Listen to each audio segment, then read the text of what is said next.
Welcome to our channel. తొలి ఏకాదశి ఎప్పుడు, ఆ రోజు ఏం చేయాలి అనే విషయాల గురించి ఈ వీడియోలో తెలుసుకుందాం. తొలి ఏకాదశి ఈరోజు హిందువులకు అతి పవిత్రమైన రోజు. తొలి ఏకాదశి దేవసైని ఏకాదశి అని కూడా అంటారు.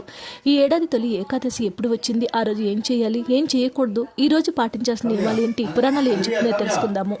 హిందువులకు ఏకాదశి తిథి ముఖ్యమైనది. ప్రతి మాసంలోని కృష్ణ శుక్లపక్ష ఏకాదశి తిథి ప్రపంచాన్ని పోషించే విష్ణువు ఆరాధనకు అంకితం చేయబడింది. అంతేకాదు శుభ ఫలితాలు పొందడానికి ఈ రోజున ఉపవాసం కూడా ఆచరిస్తారు. ఏకాదశి వ్రతాన్ని ఆచరించడం వల్ల గత జన్మల్లో చేసిన పాపాలు నశిస్తాయని నమ్మకం ఉంది.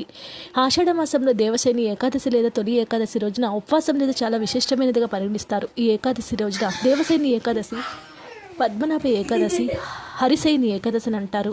ఆషాఢ మాసంలో ఏకాదశి రోజున శ్రీహరి యోగనిద్రకు వెళ్తాడని, కార్తీక మాసంలో దేవుత్తిని ఏకాదశి రోజున మేల్కొంటాడని నమ్మకం. అంతేకాదు తొలి ఏకాదశి నుంచి హిందువుల పండుగలు ప్రారంభం అవుతాయని చెప్తూ ఉంటారు. తొలి ఏకాదశి నుంచి 4 నెలల పాటు శ్రీ మహావిష్ణువు యోగనిద్రలోనికి వెళ్తారు. ఈ యొక్క 4 నెలలు చాతుర్మాసం అంటారు. చాతుర్మాసంలో ఎటువంటి శుభకార్యాలు నిర్వహించరు. ఈ నెలలో ఎక్కువ సమయం భగవంతుని పూజిస్తారు. దేవశని ఏకాదశి రోజు హిందూ మతంలో చాలా పవిత్రమైనదిగా పరిగణిస్తారు. ఈ రోజున జైన మతంలో కూడా ప్రాముఖ్యత ఉంది. జైనులకు కూడా చాతుర్మాసం ప్రారంభమవుతుంది. అంతే, ఈ రోజు నుంచి సాధువులు కూడా 4 నెలల పాటు ప్రయాణం చేయరు. ఒకే చోట ఉండి దేవుని పూజిస్తారు. హిందూ పంచాంగ ప్రకారం ఆషాఢ మాసంలో తొలి ఏకాదశిలో దేవశయని ఏకాదశి జూలై 16వ తేదీ మంగళవారం రాత్రి 8:33 ప్రారంభమై జూలై 17వ తేదీ బుధవారం రాత్రి 9:02 ముగుస్తుంది. ఉదయ తిథి ప్రకారం ఈ సంవత్సరం తొలి ఏకాదశి వ్రతాన్ని జూలై 17వ తేదీని జరుపుకుంటారు. ఈ రోజున ఏకాదశి వ్రతాన్ని ఆచరించి నియమనిష్టలతో విష్ణువుతో పాటు లక్ష్మీదేవిని పూజిస్తారు.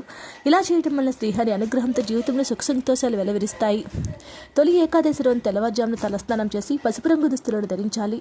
ఈ శ్రీ మహావిష్ణువుకు లక్ష్మీదేవిని పూజించాలి. ఈరోజు పసుపు రంగు దుస్తులను ధరించడం వల్ల విశేషమైనటువంటి ఫలితాలు కలుగుతాయి. ఏకాదశి ఉపవాసం చేస్తానని ప్రతిజ్ఞ చేసి ఉపవాసం పాటించాలి. ధనం, ధాన్యాలు, వస్త్రాలు దానం చేయాలి. శ్రీహరికి నైవేద్యంతో తులసి ఆకులను తప్పనిసరిగా పెట్టాలి. ఈ రోజున తామసిక ఆహారాన్ని తినొద్దు. అంతేకాకుండా ఈరోజు పొరపాటున కూడా అన్నం తినకూడదు. ఏకాదశి రోజున స్త్రీలను, పెద్దలను అవమానించకండి. ఏకాదశి రోజు బ్రహ్మచర్యం పాటించండి. ఈ యొక్క రోజున తులసి ఆకులను మొక్క నుంచి తెంపరాదు.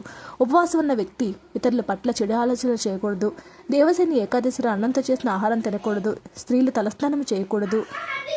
దేవశని ఏకాదశి రోజు గోళ్ళు, వెంట్రుకలు కత్తిరించకూడదు. ఈరోజు ఎరుపు లేదా పసుపు రంగు వస్త్రాలు ధరించాలి. వీడియో నచ్చితే లైక్ చేయండి. మరిన్ని వీడియోస్ కోసం మా ఛానల్ సబ్స్క్రైబ్ చేసుకోండి.